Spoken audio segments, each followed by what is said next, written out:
Hello बच्चों, स्वागत है यूट्यूब चैनल दीक्षा 360 में। बच्चों, आज के क्लास में हम लोग 10th क्लास के पहला चैप्टर जो वास्तविक संख्या जिसे हम लोग इंग्लिश में रियल नंबर कहते हैं, इसको पढ़ने वाले हैं।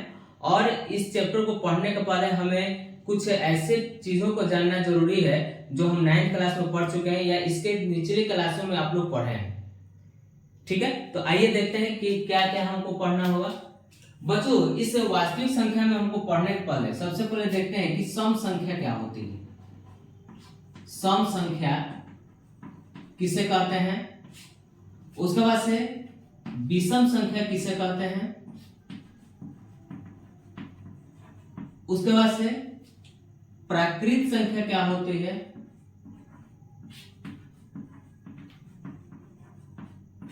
पूर्ण संख्या क्या होता है, भाज्य संख्या क्या होता है,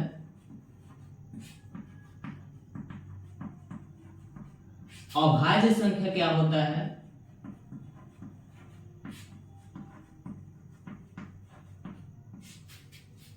और धनात्मक पूर्णांक क्या होता है, या पूर्णांक संख्या क्या होता है, डायरेक्ट जानते हैं। पूर्णांक संख्या क्या होता है, उसके बाद से परिमेय संख्या क्या होता है। इन सब चीजों का हम लोग पहले इसको देख लेते हैं। ठीक है, तो बच्चों, सम संख्या क्या होता है, जिसको इंग्लिश में हम लोग इवन नंबर कहते हैं। इवन नंबर बच्चों, ये संख्या वो होता है जो 2 से विभाजित हो जाता है। वैसी संख्या जो 2 से पूर्णतः विभाजित होता है उसे हम सम संख्या कहते हैं।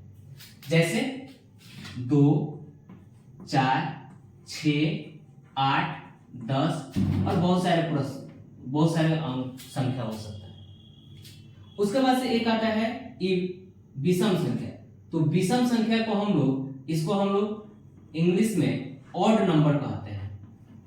और यह ऑड नंबर क्या होता है, वैसी संख्या जो 2 से विभाजित नहीं है। इसका सिंपल सा उदाहरण है, वैसी संख्या जो 2 से विभाजित नहीं है।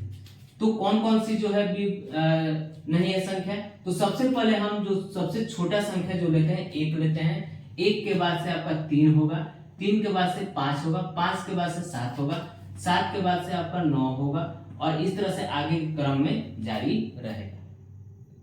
उसके बाद से देखते हैं कि प्राकृत संख्या क्या होता है। इसको हम लोग नेचुरल नंबर कहते हैं। इंग्लिश में इसको हम लोग नेचुरल नंबर कहते हैं। ठीक है, और ये नेचुरल नंबर क्या होता है, जैसे हम लोग गिनती में लिखते हैं ना शुरू से कि 1, 2, 3, 4, 5 और इस तरह से आगे की तरफ हम चलेंगे। तो ये जो गिनती की जो संख्या हम लोग लिखते हैं, जो गिनती लिखते हैं, वही आपका क्या होता है, प्राकृत संख्या होता है। तो आप कहिए कि सर पूर्ण संख्या क्या होता है, तो पूर्ण संख्या को जो इंग्लिश में इसको हम लोग कहते हैं होल नंबर कहते हैं। क्या कहते हैं बच्चों, होल नंबर कहते हैं। और इस होल नंबर में सिर्फ गिनती में आगे हम अगर 0 लगा दें, 0, 1, 2, 3, 4, 5 और इस तरह से आगे की तरफ चलेंगे, तो ये आपका क्या कहलाता है, पूर्ण संख्या कहलाता है। उसके बाद से एक आता है भाज्य संख्या और ये अभाज्य संख्या। इस चैप्टर्स में जो 10th क्लास के जो चैप्टर है, इन दोनों का बहुत ही बड़ा रोल है। और इसको देखिए कि भाज्य संख्या क्या होता है। तो भाज्य संख्या उसको कहते हैं, जो भाज्य संख्या के इंग्लिश जो होता है, इसका होता है कॉम्पोजिट नंबर। क्या होता है, कॉम्पोजिट नंबर। बच्चों, ये वैसी संख्या होती है जो 1 से, स्वयं मतलब खुद से, मतलब अगर कोई 2 है तो 2 से कटने वाला, या अन्य संख्या से विभाजित हो जाता है। अन्य संख्या से विभाजित हो जाता है तो उसे हम लोग क्या कहते हैं, भाज्य संख्या कहते हैं। ठीक है, जैसे अगर हम देखें तो 4 के बाद से 6 के बाद से आपका 8 हो जाएगा, 8 के बाद से आपका 9 हो जाएगा। तो इस तरह की जो संख्याएं होती है वो आपकी क्या कहलाती है, भाज्य संख्या कहलाता है। जैसे देखिएगा कि 4 जो है किस किस से कटता है, तो 1 से तो कट ही जाएगा, स्वयं से कट ही जाएगा, स्वयं मतलब 4 से। और हम देख रहे हैं कि एक और जो ऐसी संख्या है जो इसको कटाया जा सकता है, क्या है, 2 है। उसी तरह से अगर हम 6 को देखें तो 6 जो है 1 से तो कट ही जाएगा, स्वयं से कट ही जाएगा, और हम देख रहे हैं कि 6 में 3 से भी भाग लग जाता है, यानी 3 से भी वो 6 कट गए। फिर हम देख रहे हैं कि 2 से भी कट लग जाएगा।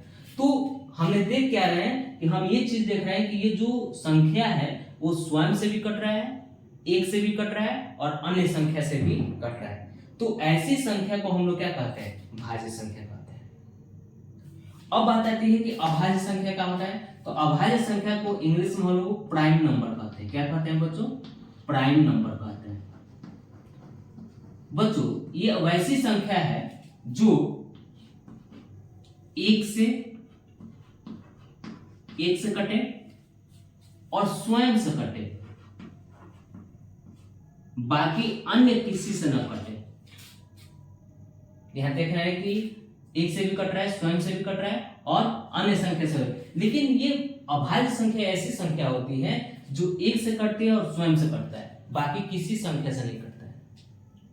बच्चों मैं ये इसलिए आपको बता रहा हूं कि ये बहुत ही छोटा चीज है, और इससे भी प्रश्न जो है आपको किताब में देखने को मिलेगा। तो जब तक आप इन चीजों के बारे में नहीं जानिएगा तो शायद ही आपको किताब के प्रश्न को नहीं समझ पाइएगा।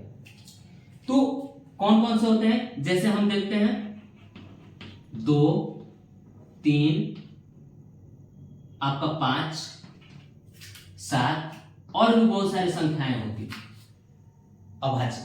तो आप देख रहे हैं कि 2 जो है, 2 किससे कटेगा, 1 से कट रहा है, 2 से कट रहा है, और बताइए कि आप ये 2 को किस संख्या से कटा सकते हैं, नहीं तो कटा सकते हैं। तो आपका 1 हो गया और 2 हो गया। यही 2 ऐसी संख्या है जो 2 कट सकता है। 3 को किससे किससे कटा सकते हैं, 1 से और 3 से, बस। इसके अलावा और कोई ऐसी संख्या नहीं है जो 3 को विभाजित कर सके।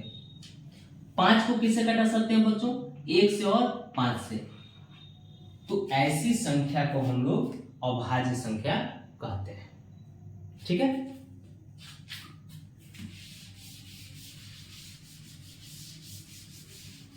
एक चीज और देखने को मिलता है कि पूर्णांक क्या होता है।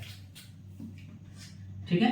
तो पूर्णांक जो होता है, जैसे हम लिखते हैं, एक मान लीजिए हम 0 लेते हैं, और 0 के इस साइड संख्या अगर हम आगे की तरफ बढ़ते हैं तो आपका 1 होता है, 2 होता है, 3 होता है, 4 होता है, 5 होता है, और आगे की तरफ बढ़ता है।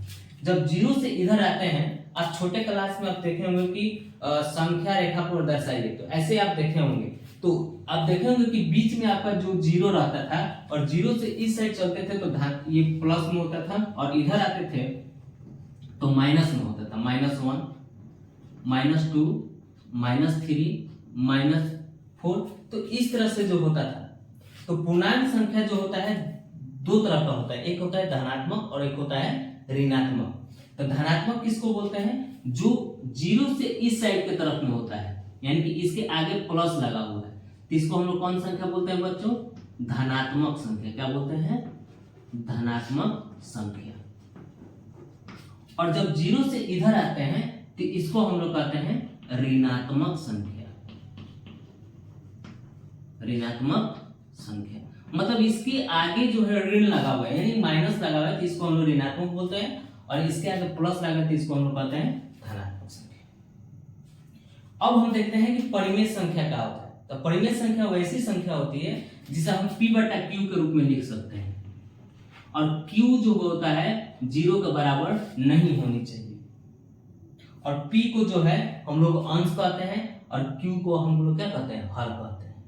तो अंश बटा हर यानी p/q के रूप में लिख देंगे, तो उसको हम लोग परिमेय संख्या कहते हैं। ये भी 2 तरह के होते हैं, एक होता है धनात्मक और एक होता है ऋणात्मक। तो धनात्मक जो होता है वो जो होता है, जैसे मान लीजिए 2/3 है, तो ये आपका धनात्मक परिमेय संख्या है। लेकिन इसके अगर आप माइनस लगा देते हैं -2/3, तो ये आपका क्या होता है, ऋणात्मक हो जाएगा। अगर मान लीजिए कि आप 3/, मान लीजिए कि आप 1/-5 लिखते हैं, तो ये भी आपका क्या होता है, ऋणात्मक होता है। तो धनात्मक, ऋणात्मक और ऋणात्मक, ये भी परिमेय संख्या दो प्रकार का होता है, एक होता है धनात्मक, एक होता है ऋणात्मक। अब आप कुछ सोच रहे हो बच्चों कि q बराबर 0 सर ने ऐसा क्यों कहा कि q के बराबर 0 नहीं होना चाहिए, मतलब q का मान जो है 0 के बराबर नहीं होना चाहिए। अगर आप कोई संख्या है और उसके बट्टे में अगर आपको 0 है, तो इसका जो मान होता है क्या होता है, अनंत होता है, कोई परिभाषित नहीं होता है। लेकिन अगर 0/3 होता है तो इसका मान होता है, ये क्या हो गया, 0 हो गया। तो इसीलिए हम कह रहे हैं कि ये जो आप लिखे हैं 0/3, ये आपका परिमेय संख्या हो सकता है, लेकिन 3/0 आपका परिमेय संख्या नहीं हो सकता है। ठीक है बच्चों, तो आपने बहुत ही अच्छे से आपने इसको समझ लिया कि सम संख्या क्या होता है, विषम संख्या क्या होता है, प्राकृत संख्या क्या होता है, पूर्ण संख्या, भाज्य संख्या, अभाज्य संख्या, पूर्णांक संख्या, परिमेय संख्या। एक चीज और हमको देखने को मिलेगा इस चैप्टर में, एक चीज और, जैसे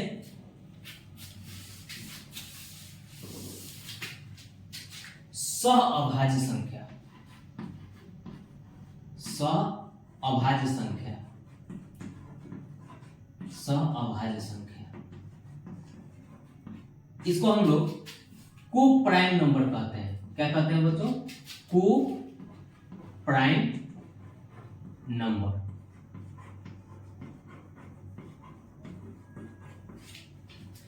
को प्राइम नंबर क्या होता है बच्चों, ये ऐसी संख्या होती है, मान लीजिए कि कोई अगर संख्या जैसे लेते हैं, जैसे कि 7 और 5 लेते हैं,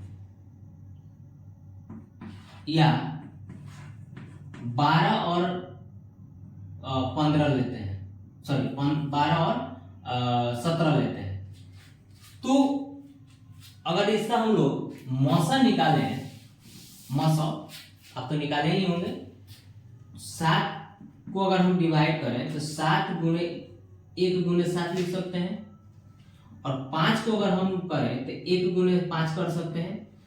तो मौसा जो होता है, इन दोनों में जो शामिल होता है उसी को हम लोग मौसा कहते हैं। तो हमने देखा था कि इन दोनों में 1 और 1 है, यानी कि वैसी संख्या जो जिसका मौसा जो हो कितना आ जाए, 1 आ जाए, तो उसको हम लोग क्या कहते हैं, सअभाज्य संख्या कहते हैं। ठीक है, और ये कभी भी जोड़े के रूप में ही मिलते हैं। तो आपको किताब में भी देखने को मिलेगा कि इनमें से कौन जो है आपका सअभाज्य संख्या है, आप बताइए। ऑप्शंस मिल जाते हैं। जब हम वस्तुनिष्ठ प्रश्नों का जब हम सेट कराएंगे आपको इस वास्तविक संख्या से, तो आपको क्लियर हो जाएगा कि हमने जो जो पढ़ा था क्या हम उसका जवाब दे पा रहे हैं।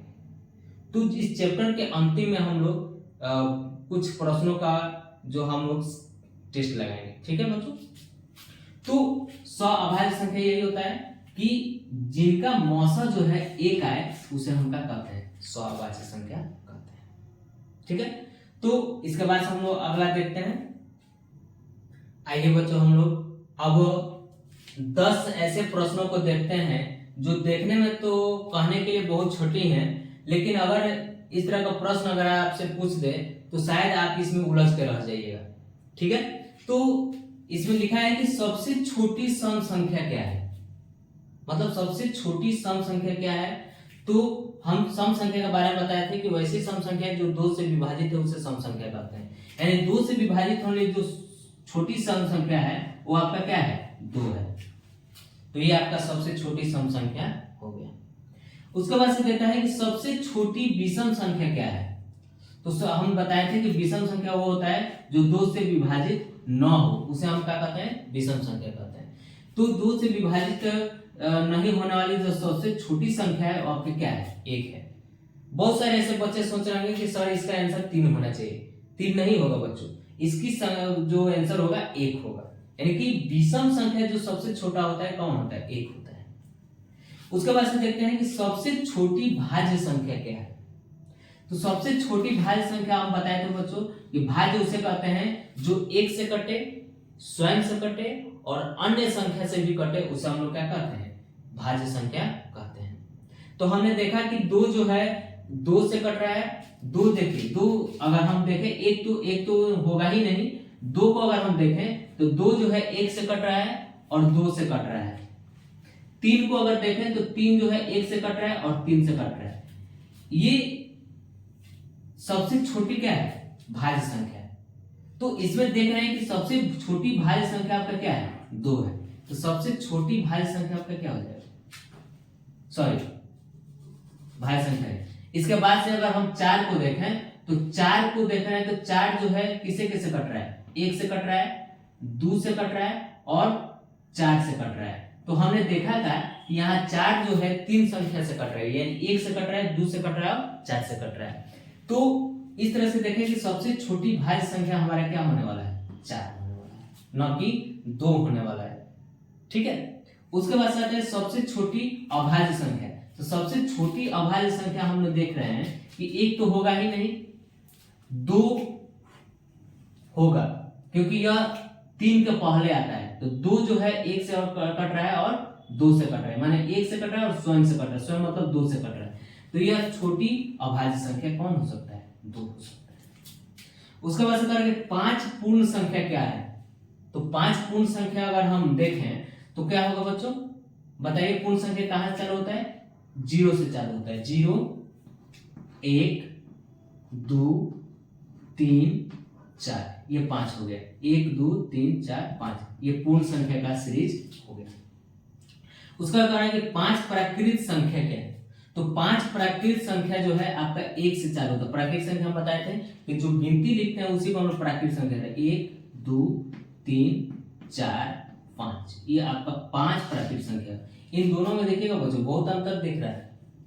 0 से चालू करेंगे 4 तक जाएगा तो ये 5 पूर्ण संख्या हो जाएगा, और 1 से लेकर 5 तक चलेंगे तो आपका 5 प्राकृत संख्या हो जाएगा। एक ये प्रश्न आ रहा है कि क्या 3/0 एक परिमेय संख्या है? नहीं, ये परिमेय संख्या नहीं है, क्योंकि p/q के रूप में होना चाहिए और q जो है 0 के बराबर नहीं होना चाहिए। मैंने इसमें बताया होगा, अब इसमें जो आप वीडियो बनाए हैं उसमें देखे होंगे कि जब हम p/q के रूप में लिखे थे 0 इज नॉट इक्वल टू 0 लिखे होंगे, तो q का जो मान होगा 0 के बराबर नहीं होना चाहिए।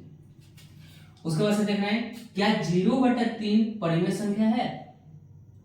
हाँ, ये है, क्योंकि हमने यहाँ पे q का मान जो है 0 के बराबर नहीं है। 0 के बराबर यहाँ देख रहे हैं कि यहाँ पर q जो है 0 नहीं है, क्या है? 3 है। तो आपका क्या होना चाहिए? क्या 0/3 परिमेय संख्या है? हाँ। क्या 0 परिमेय संख्या है? हाँ, 0 परिमेय संख्या है।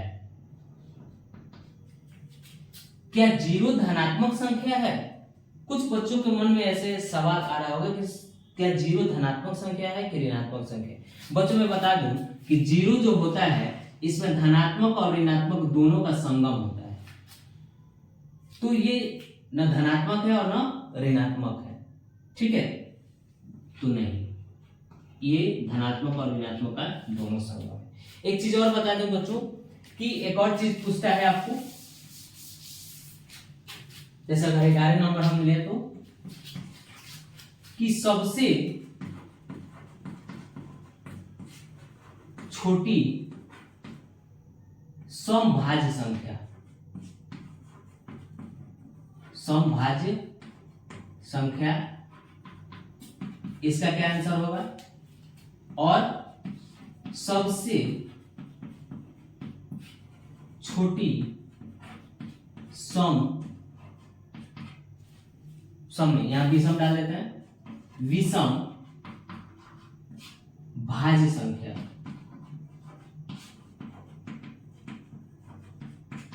और एक और डाल देते हैं सबसे छोटी सम अभाज्य संख्या।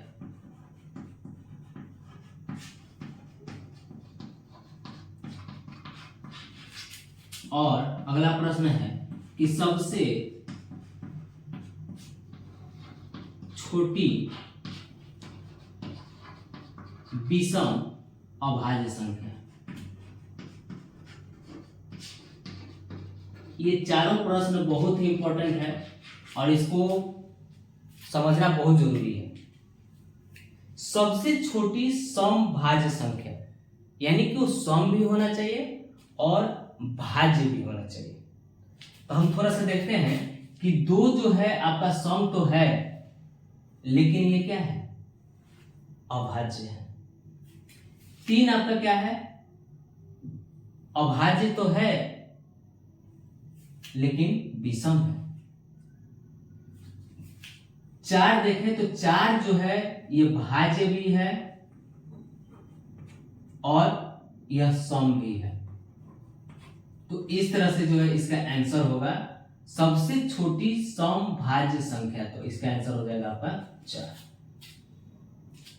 सबसे छोटी विषम भाज्य संख्या, तो यहां देख रहे हैं कि 2 जो है आपका सम संख्या है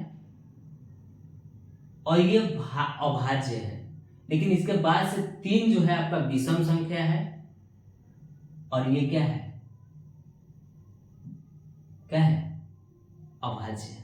तो 3 आपका विषम भी है और अभाज्य भी है। उसके बाद से देखते हैं कि विषम भाज्य, तो अगर इसको आगे की तरफ बढ़ाते हैं 5 और 6, तो 6 भी आप देखिएगा कि 6 के बाद से अगर चलते हैं 7 के बाद से चलते हैं 8 और 8 के बाद चलते हैं 9, तो हम देख रहे हैं कि यहाँ 9 जो है सबसे छोटी विषम संख्या है, ठीक है, ये विषम संख्या है और ये आपका क्या है, भाज्य है। यानी कि भाज्य होता है जो 1 से कट रहा है, 3 से कट रहा है और 9 से भी कट रहा है। ये 9 जो है 1 से, 3 से और 9 से कट रहा है। तो सबसे छोटी विषम भाज्य संख्या क्या है, ठीक है, विषम भी होना चाहिए और क्या होना चाहिए, भाज्य भी होना चाहिए। तो आपका आंसर क्या होगा, 9 होगा। उसके बाद से सबसे छोटी सम अभाज्य संख्या, तो इसको अब मैंने पहले ही बता दिया था कि सम भी होना चाहिए और भाज्य होना चाहिए। इसका आंसर क्या होगा, 2 होगा। सबसे छोटी विषम अभाज्य संख्या, यानी कि विषम भी होना चाहिए और अभाज्य भी होना चाहिए। तो आप देख के बताइए कि 4 तो सम था लेकिन यह भाज्य था। 5 आपका क्या है, 5 आपका विषम है और क्या है, अभाज्य है। तो उसके बाद से चलते हैं और 3 को भी थोड़ा सा देख लीजिए कि 3 क्या है, तो 3 भी तो एक विषम है, 3 भी तो विषम है, तो 3 विषम भी है और क्या है, अभाज्य भी है। तो इसका आंसर क्या होगा, 3 होगा। तो इस तरह से जो हमने 14 ऐसे प्रश्नों को लिए हैं जो कि आपको देखने में छोटे लग रहे हैं, लेकिन ये बहुत ही इंपॉर्टेंट प्रश्न है, ठीक है।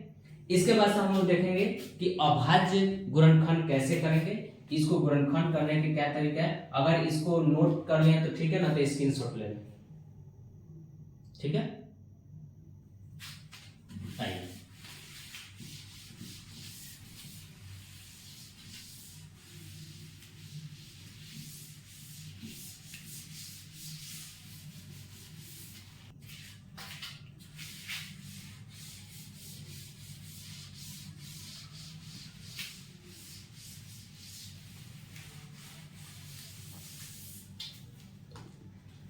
बच्चों, अब हम लोग देखेंगे अभाज्य गुणनखंड क्या होता है। अभाज्य गुणनखंड, इस वास्तविक संख्या का जो चैप्टर है इसका महारोल है और इसको अगर कोई बच्चा नहीं जानता है तो शायद ही वह मसा निकाल पाए और इससे भी प्रश्न आपको देखने को मिलेगा चैप्टर में। जैसे कि अभाज्य गुणनखंड करने से पहले हमको कुछ नियम जानना होगा कि आखिर किसी संख्या को हम लोग अभाज्य गुणनखंड कैसे कर पाएंगे। जैसे अगर इसको थोड़ा सा देखते हैं कि जैसे मान लीजिए कि 45 दे देता है, तो बच्चे आप कंफ्यूज हो जाते हैं कि इसको हम लोग किससे कटाएं, 1 से कटाएं या 2 से कटाएं कि 3 से कटाएं कि 5 से कटाएं कि 10 से कटाएं।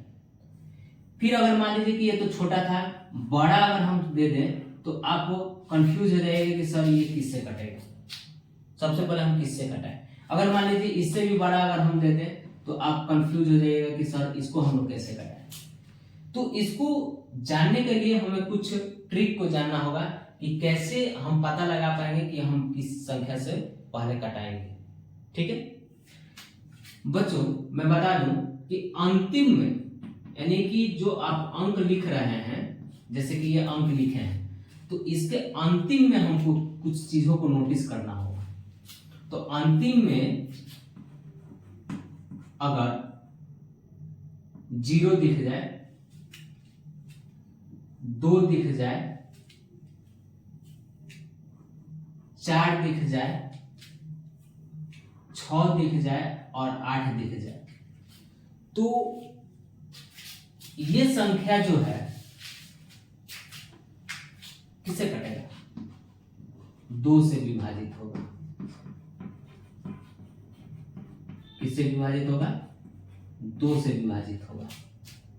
जैसे हम एक संख्या लिख देते हैं, अब आप तुरंत ही देख के बता दीजिएगा कि सर ये जो है एकदम हम समझ गए हैं ये किससे कटेगा। देखिए लेकिन लास्ट में इसका देखेंगे क्या है? 2 है। क्या इन सब में से है? तो यानी कि यह जो संख्या है यह किससे कटेगा? 2 से कट जाएगा। ठीक है, तो ये चीज हम समझ रहे हैं। उसके बाद से दूसरा नियम क्या कहता है कि 3 से विभाजित होने के लिए, तो 3 से विभाजित होने के लिए क्या होता है कि जो अंक दिए हैं, जो संख्या दिया है, संख्या के अंक को जोड़ देंगे।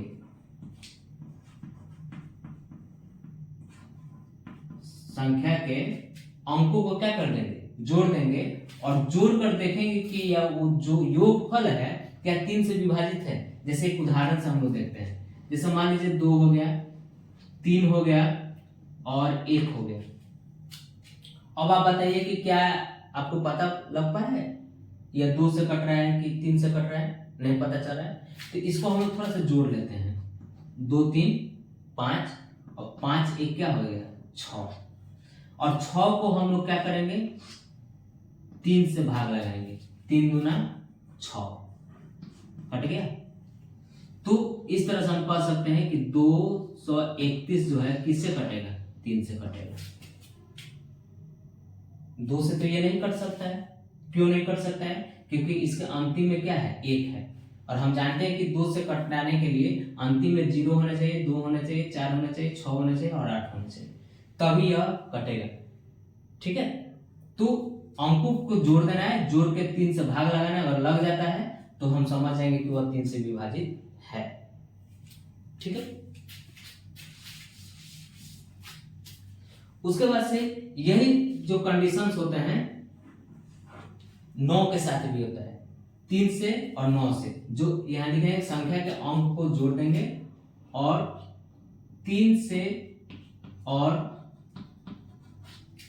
9 से विभाजित करके देखेंगे। इसको थोड़ा सा आप कॉपी में नोट करते चलिएगा कि ताकि आपको याद रहे। अंतिम में 2 संख्याओं को देखेंगे, यानी कि 4 से विभाजित होने के लिए। यहां पर लिखते हैं 4 से विभाजित होने के लिए। 4 से विभाजित होने के लिए हम क्या करेंगे? जैसे मान लीजिए कोई संख्या लिए हैं 2 4 8, मान लीजिए कि 8 लिए हैं। तो अब बताइए कि ये तो देख के आप बता देंगे सर ये 2 से कटेगा, लेकिन कुछ ऐसे संख्याएं होती है जो आपको पता नहीं लग पाएगा कि कैसे कटेगा। तो अंतिम में जो 2 संख्याएं हैं इनको देखेंगे और 88 को अगर उठा के हम 4 से क्या करेंगे? भाग लगाएंगे। तो 4 दूना 8, फिर 8 उठाएंगे, 4 दूनी 8, यानी कि ये टोटली संख्या जो है आपका किससे कटने वाला है? 4 से कटने वाला है। ठीक है, अगर हम इसी चीज को 8 से विभाजित होने के लिए देखें तो, अगर 8 से विभाजित होने के लिए देखें तो, अगर मान लीजिए कि हम संख्या लिख दी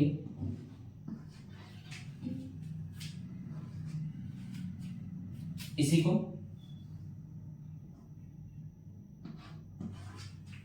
तो अब बताइए कि क्या यह संख्या 8 से विभाजित है?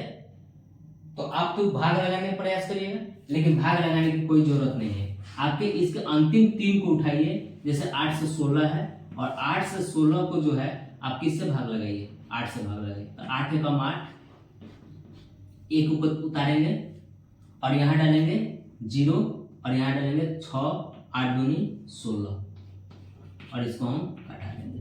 तो हमने देखा था कि ये 8 से 16 क्या हो गया? कट गए। तो हम बता देंगे कि 31 2 और 8 से 16 जो है 8 से विभाजित हो जाएगा। तो इस तरह से जो है हम पता कर पा रहे हैं। एक सबसे इंपॉर्टेंट चीज जो है 5 से विभाजित होने वाला, 5 से विभाजित होने वाला। 5 से विभाजित होने के लिए क्या होना चाहिए? अंतिम में आपको 0 और क्या होना चाहिए? 5 होना चाहिए। यानी कि अगर एक उदाहरण लेते हैं, जैसे 3 5 5 5 0। अब बताइए कि यह जो संख्या जो है किससे विभाजित होगा? लास्ट में देखिए क्या है? 0 है, और 0 है तो 2 से भी विभाजित हो जाएगा और 5 से भी विभाजित हो जाएगा।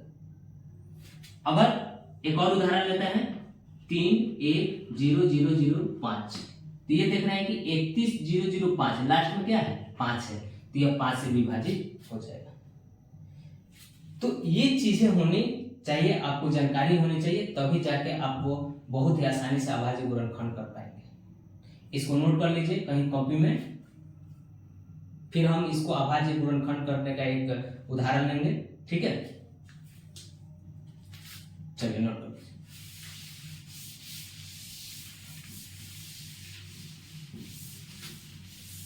अब हम एक संख्या लेंगे और इसको खूब अच्छे से समझेंगे कि इसको कैसे अभाज्य गुणनखंड हम लोग करेंगे। जैसे एक प्रश्न लेते हैं, छोटा सा प्रश्न लेते हैं, 124 का अभाज्य गुणनखंड करें।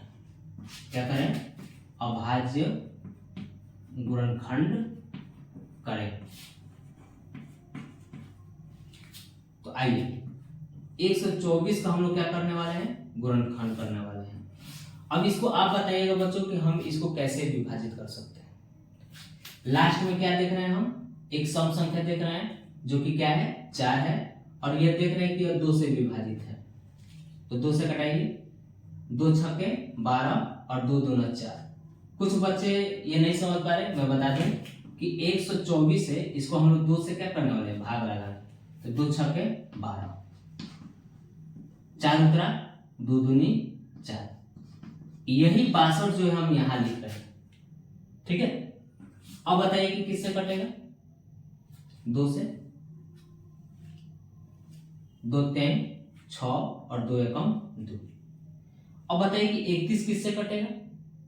31 एक ऐसी संख्या है, अभाज्य संख्या है, और ये अब नहीं कटेगा। और इसको अभाज्य गुणनखंड क्यों कहा जाता है? कि जब हम इसको तोड़ते हैं तो ये जो संख्याएं हमको मिलती है क्या मिलती है? अभाज्य मिलते हैं। तो हम लोग इसको लिख सकते हैं 124 बराबर 2 गुने 2 गुने 31। इसको एक और रूप में लिख सकते हैं 2 के पावर 2 और 31।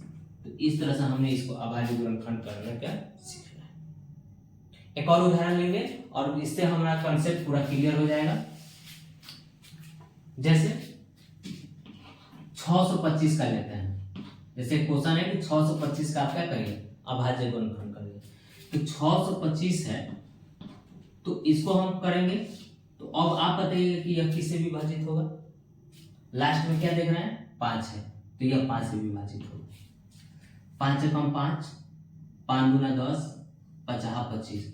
अगर किसी को डायरेक्ट भाग नहीं लगाने आ रहा है तो आप बाहर की तरफ में भी भाग लगा सकते हैं इस तरह से। 5 से कम 5, 5 दूनी 10, 2 50 25। तो ये कट गया 125। फिर हम देख रहे हैं कि 125 किससे कटेगा? 5 से कटेगा। 5 दूना 10, 50 25। फिर यह किससे कटेगा? 5 से। तो अब हम लिख सकते हैं इसको 625 को हम लोग लिख सकते हैं 5 गुने 5 गुने 5 गुने 5। कई को 5 है? 1 2 3 4, और 5 भी एक क्या है? अभाज्य संख्या है। इसको हम एक और तरीका से लिख सकते हैं 5 के पावर 4। 5 के पावर 4 क्यों लिख रहे हैं? क्योंकि 5 जो है इसकी संख्या कई गो है? 4 गो। 1 2 3 4, इसलिए 5 के पावर क्या लिख दिए? 4। तो इस तरह से जो है कोई संख्या है तो इसको हम लोग अभाज्य गुणनखंड कर देंगे। आप लोग को एक होमवर्क देकर जाएंगे और इसको आप लोग करिएगा, और इसका जो आंसर जो है आप कमेंट बॉक्स में लिखिएगा, और हम देखेंगे कि किन किन बच्चों का जो है इसका आंसर सही हो रहा है।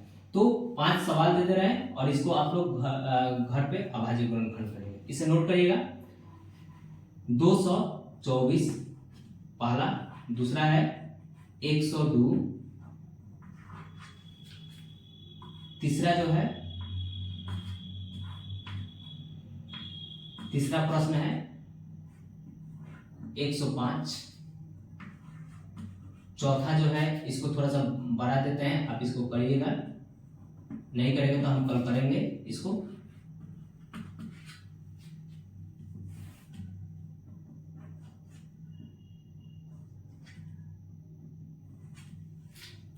तो इन 5 प्रश्नों को हल करिएगा। आज के लिए हम इतना ही रख देते हैं, और वीडियो को जो है शेयर करिए और कमेंट करिए, लाइक करिए। ठीक है बच्चों, धन्यवाद।